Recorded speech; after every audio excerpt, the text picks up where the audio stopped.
Baik. Kalau untuk bayi yang mungkin baru lahir, katakanlah pada saat lagi di rumah sakit, ternyata ada hal-hal tertentu lah tidak berjalan normal pada saat proses persalinan atau si bayinya butuh perawatan khusus. Tapi sudah didaftarkan di BPJS. Nah, ini nanti fasilitas yang didapatkannya hanya proses persalinannya saja atau perawatan pada saat sudah dilahirkan. Ya.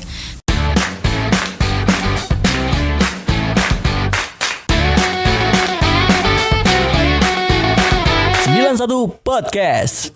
Assalamualaikum warahmatullahi wabarakatuh. 91 FM Tangerang Radio, satu suara untuk kearifan lokal. Kembali mengudara menemani Anda, Hande Tolan, di acara Gemilang di Tangerang Radio 91 FM. Dan pada pagi hari ini, Hande Tolan, luar biasa. Lagi-lagi kita akan berbincang bersama dengan BPJS Kesehatan. Dan pada kesempatan pagi hari ini sudah bersama Andri, Ibu Anastasia Nuansa Fitri. Beliau ini sebagai koordinator frontliner di BPJS Kesehatan Cabang Tigaraksa ya. Selamat pagi Ibu. Selamat pagi Mas Andri. Gimana kabarnya? Alhamdulillah sehat. Alhamdulillah sehat ya. Semangat hari ini? Insya Allah semangat dong. Setelah libur panjang kemarin ya? Iya lumayan ya 3 hari. 3 hari. Tapi teman-teman pelayanan khususnya di BPJS mungkin ada yang standby juga ya? Iya selalu standby, setiap harinya kita ada yang standby pasti. Karena kan peserta ini kan yang namanya sakit nggak bisa diprediksi, oleh karena itu teman-teman BPJS juga ada ya gilirannya untuk berjaga dan juga ada yang libur, Hande Tolan.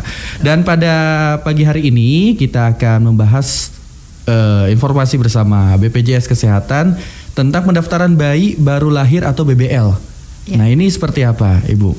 Regulasi atau hal-hal yang mengatur terkait pendaftaran bayi yang baru lahir. Ya, untuk bayi baru lahir ini atau BBL ya terdapat pada peraturan presiden, sudah diatur di situ Mas. Peraturan presiden nomor 82 tahun 2018 yaitu bayi-bayi baru lahir wajib didaftarkan setelah maksimal 28 hari setelah bayi lahir, artinya maksimal 1 bulan itu udah harus didaftarkan kepada BPJS Kesehatan.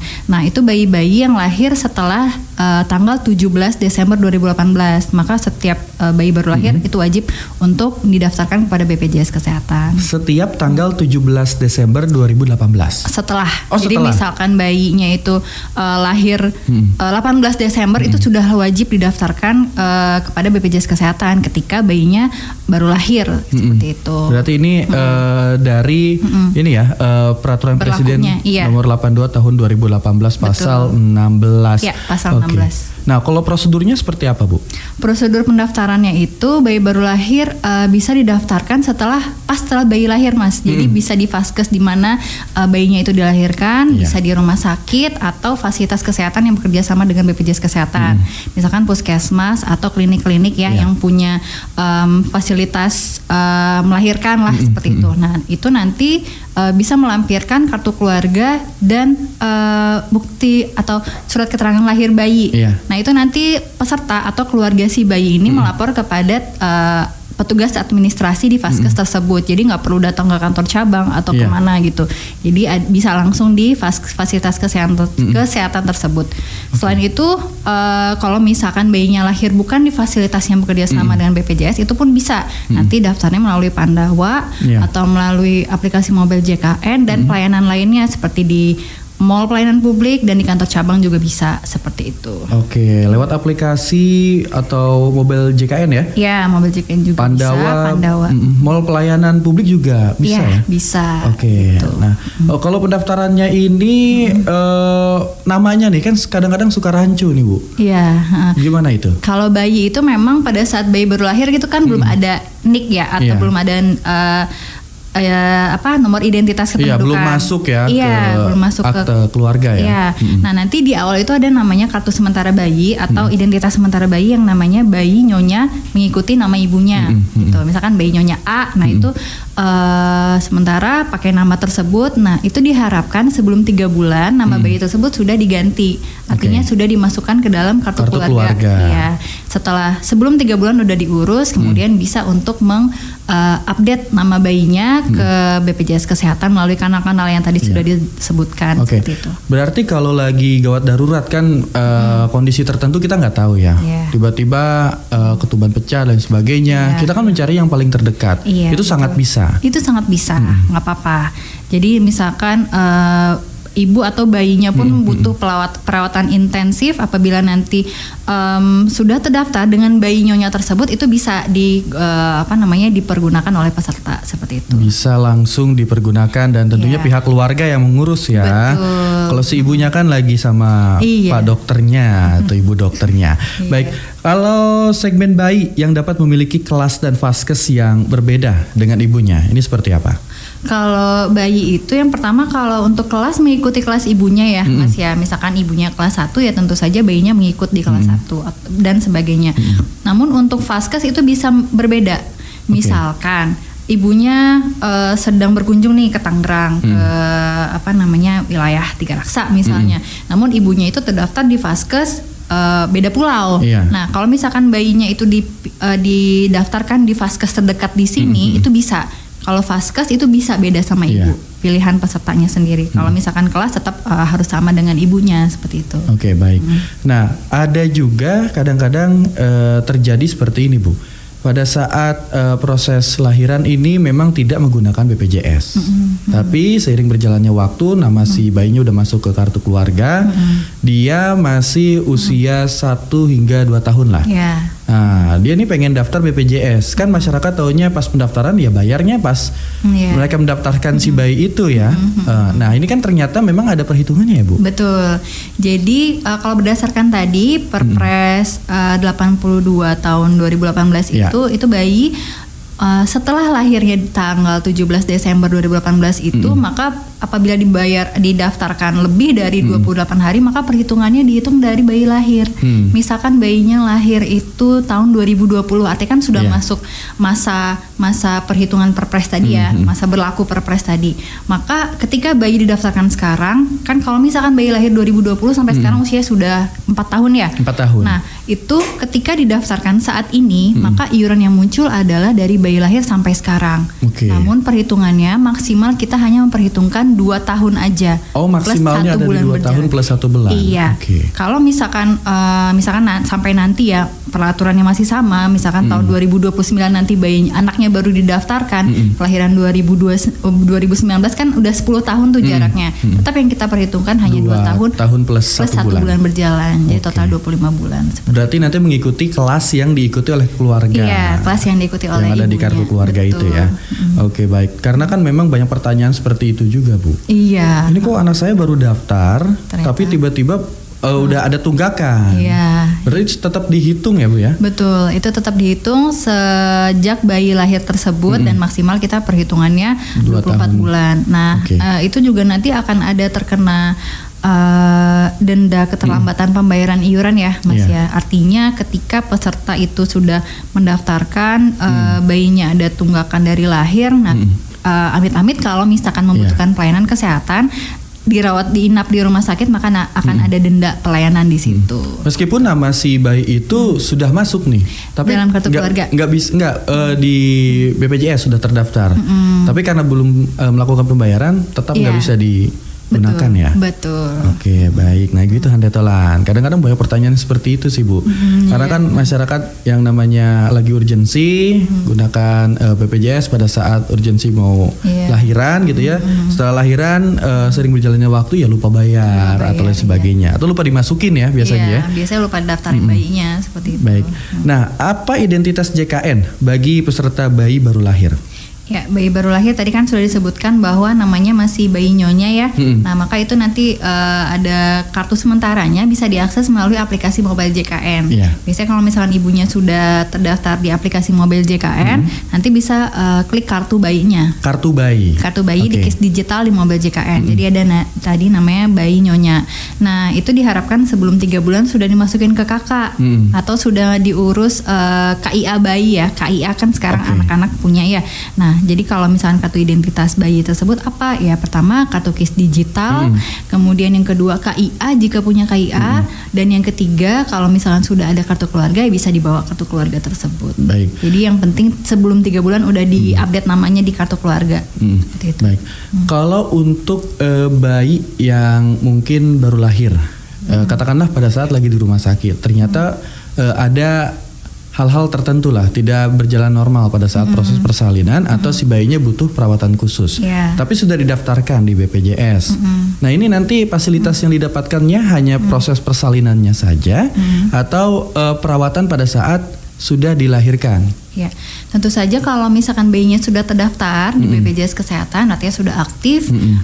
Ketika bayinya membutuhkan perawatan khusus tersebut itu bisa digunakan. Jadi nggak cuma lahirannya aja ya. Jadi makanya ketika bayi lahir itu ada fasilitas, artinya kita di rumah sakit atau di Vaskes sudah ada timnya nih untuk pendaftaran bayi, langsung siaga nih mendaftarkan bayinya. Ketika ternyata bayinya butuh perawatan khusus itu langsung bisa digunakan. Dalam kondisi apapun ya? Dalam kondisi kartunya aktif ya. Kalau misalkan bayinya dengan penyakit apapun itu, penyakit penyerta atau memang membutuhkan perawatan lebih lanjut, nah itu bisa digunakan. Baik, jadi seperti itu ya, tetap bisa digunakan, bukan hanya proses persalinan ternyata butuh perawatan khusus, oh ini nggak ditanggung, nggak seperti itu ya. Seperti itu. Oke, yang penting ikutin prosedur ya, begitu ya Bu ya. Iya, betul. Baik, Ibu kita masuk ke ini ya, segmen tanya jawab dari pendengar kita di Instagram ya. Baik. Ini masih berhubungan tentang tema kita pada pagi hari ini mengenai bayi baru lahir. Nah, ini datang dari pendengar kita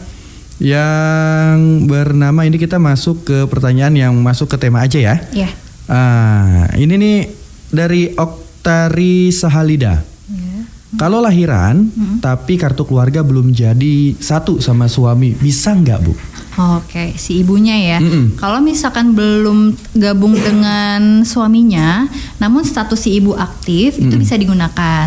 Namun memang nanti kalau misalkan bayinya sudah lahir ya kita tetap edukasi ya untuk segera digabung dengan suaminya dan mendaftarkan bayinya juga di kartu keluarga tersebut. Jadi kalau misalkan dia belum pada saat melahirkan belum gabung dengan suami itu bisa aja asalkan si ibu terdaftar. Iya, ibunya aktif terdaftar. Baik. Seperti itu. Ada waktu tertentu nggak sih atau harus segera didaftarkan di kartu keluarga dan juga BPJS? Kalau misalkan untuk bayi dan untuk bayi baru lahir itu maksimal 3 bulan ya setelah bayi baru lahir diharapkan itu sudah diubah tuh masukin ke kartu keluarga, nama bayinya sudah dimasukin. Dan kalau misalkan lebih dari itu ya kita edukasi bahwa ditakutkan akan ada pemadanan data dengan Dukcapil nih. Ya kalau misalkan di Dukcapilnya belum ada ya takutnya nanti akan takutnya akan dinonaktifkan seperti itu. Namun ya sebisa mungkin 3 bulan saat bayi berusia 3 bulan itu sudah ada namanya. Baik. Gitu. Sesegera mungkin Iya, gitu sesegera mungkin. Baik. Ini ada pertanyaan kembali dari Hurteok ya, nama IG-nya. Punten Ibu, saya kan lagi hamil sudah 7 bulan. Kalau saya mau daftarin bayi sekarang, apakah bisa? Nah, kalau dalam kehamilan itu kan aturan yang lama ya. Saat bayi itu didaftarkan saat ibunya masih hamil gitu mengandung anaknya. Namun saat ini sudah tidak bisa lagi. Nanti didaftarkannya saat bayinya lahir. Ya kan masih 7 bulan. 7 bulan. Nah, nanti ketika bayinya lahir itu langsung didaftarkan oleh fasilitasnya. Jadi sekarang nggak usah daftarin dulu. Baik. Gitu. Tapi kalau kondisinya nanti amit-amit ya prematur, masih berusia 7 bulan itu gimana? Apa-apa, bisa juga. Yang penting bayinya sudah lahir itu nanti kita langsung daftarkan. Baik. Gitu. Jadi prosedurnya yang penting si bayinya nih lahir gitu lahir dulu bayinya. Baru bisa diaktifkan. Betul. Baik, begitu. Dan itu dia Hande Tolan bahas tentang pendaftaran bayi baru lahir, ternyata memang banyak prosedur yang harus kita ketahui. Tapi kalau fakta di lapangan ini apa aja sih Bu kendala-kendala yang dialami oleh masyarakat? Kendala yang dialami tentu saja kalau misalkan ibunya itu belum aktif ya Mas ya. Selama peserta aktif itu kita bisa mendaftarkan. Itu prosedurnya sudah terpenuhi ya. Satu peserta aktif bisa digunakan dan bayinya bisa langsung kita daftarkan. Ketika ibunya itu belum aktif, misalkan belum terdaftar atau misalkan belum dialihkan gitu ya sebelumnya, apakah dia tergabung dengan orang tua dan tidak aktif, nah kan itu harus dilakukan pengaktifan. Nah itu membutuhkan waktu. Kalau misalkan peserta menunggak itu kan bisa langsung didaftar, dibayarkan tunggakan. Nah itu menunggu 1 hari itu bisa bayinya langsung didaftarkan. Namun dalam kondisi peserta-peserta yang memang dari awal tidak aktif karena belum terdaftar, nah itu sih yang masih menjadi kendala. Iya. Padahal prosedur dan juga hal-hal mengenai BPJS Kesehatan itu banyak sekali caranya ya Bu ya. Lewat aplikasi dan juga ada teman-teman di lapangan juga ya di tiap rumah sakit yang siap membantu ya. Iya, siap membantu. Nah itu nanti ya di rumah sakit itu kita ada timnya, dan di Vaskes juga ada timnya dengan dia mereka koordinasi secara intens kepada kami BPJS Kesehatan. Ada aplikasinya yang langsung di-input dan kita juga bisa langsung approve. Nah itu sebenarnya apabila udah aktif ya prosesnya sebenarnya satset gitu ya Mas ya. Cepat ya. Makanya jangan nunggu entar Handetolan. Mungkin harus sesegera ya. Karena kita nggak tahu kondisi apa yang akan kita alami ke depannya. Karena kalau misalkan hamil itu kan direncanakan ya Mas ya. Misalkan ada waktu nih 9 bulan. Jadi ketika udah usia ketahuan misalkan hamil, nah itu ibunya langsung tuh diproses untuk BPJS-nya apabila belum aktif. Ada HPL-nya kan? Iya betul, ada HPL-nya. Baik Ibu, itu pembahasan kita tentang pendaftaran bayi baru lahir. Kita akan kembali dengan pembahasan lainnya bersama BPJS Kesehatan Cabang Tiga Raksa bersama Ibu Ana Satya Nuansa Fitri atau biasa dipanggil Ibu Natia. Baik, beliau ini sebagai koordinator frontliner. Tetap bersama kami di Tangerang Radio 91 FM. Tangerang Radio 91 FM.